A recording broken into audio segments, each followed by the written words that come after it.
Hey guys, welcome back to the channel. In 2025, we are seeing a number of companies laying off workers, and of course that is because a number of different markets are experiencing a decline. If we have a look at this chart that I've brought you times by now, you're going to know that companies have laid off substantial amounts of workers in the last 6 or 12 months. Just look at April, for example, where we've seen Microsoft lay off workers amongst other businesses. And just going back to August of 2024, you've seen brands like Intel, brands like Dell, and so many others cutting back on major, massive amounts of workers. The trend doesn't appear to be slowing down, and neither does the decline in the economy. For example, when we have a look at luxury sales and the trend for that, we can see that overall it's starting to drop.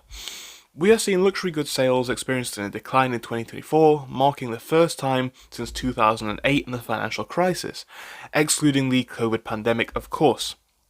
The slowdown is estimated at about 2% of a decrease and is attributed to a number of different factors, including macroeconomic uncertainty, increased prices by brands, and a shift in consumer behaviour, particularly amongst Gen Z. Now, in 2025, things are just going to accelerate. With the tariff implementation that we're going to be seeing, a lot of these foreign-made goods for the US market are going to become more expensive. In a lot of instances, the US market represents a large proportion of market share.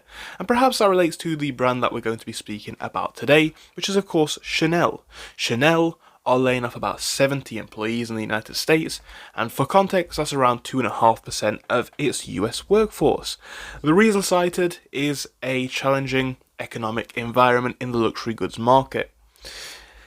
So, a few things that I want to dive into a bit more deeply there. Number one is actually the proportion highlighted on this list. For example, if we take Intel or Dell, who laid off over 10,000 employees each. This small number doesn't seem so large. With that being said, it still accounts to 2.5% of the US workforce, and it still accounts to another company which is essentially cutting back on their expenditure. This is a reality that we need to focus on, right? We can say some companies are cutting back less than others, and that is of course true, but the reality is this. Businesses as a whole are cutting back. The demand, the market that was there say 5-10 years ago simply isn't anymore, and Chanel is citing this challenging economic environment and a decline in demand for luxury goods as the primary reasons for this workforce reduction.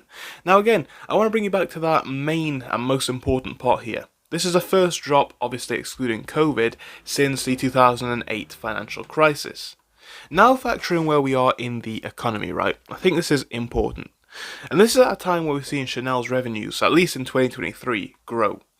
The thing is though, as this general demand for luxury goods slows down, because of a number of reasons, increases in prices, generally speaking you could argue less demand for goods, people don't like them anymore, but also the fact that a lot of the people who once would have bought Chanel or other brands, they can't afford it so much anymore, right? A lot of people who buy Chanel are rich, a lot of people who buy Chanel are not going to be impacted by any sort of economic situation, but with that being said, there are a lot of people who will be. A lot of aspirational customers who essentially can barely afford the brand, but want to have that brand image. These are the people who perhaps represent one of the largest shares of the luxury market, and if they can't afford stuff anymore, as a lot of information seems to cite that they cannot, what are we going to see? We're likely going to see more and more layoffs. More and more layoffs from more and more luxury brands. Look guys, it's a very challenging economic environment out there. Stay safe and do the best that you can. Thank you for watching the video. If you enjoyed it, please do give me a like and subscribe, and hopefully I'll see you again in another episode. Goodbye for now.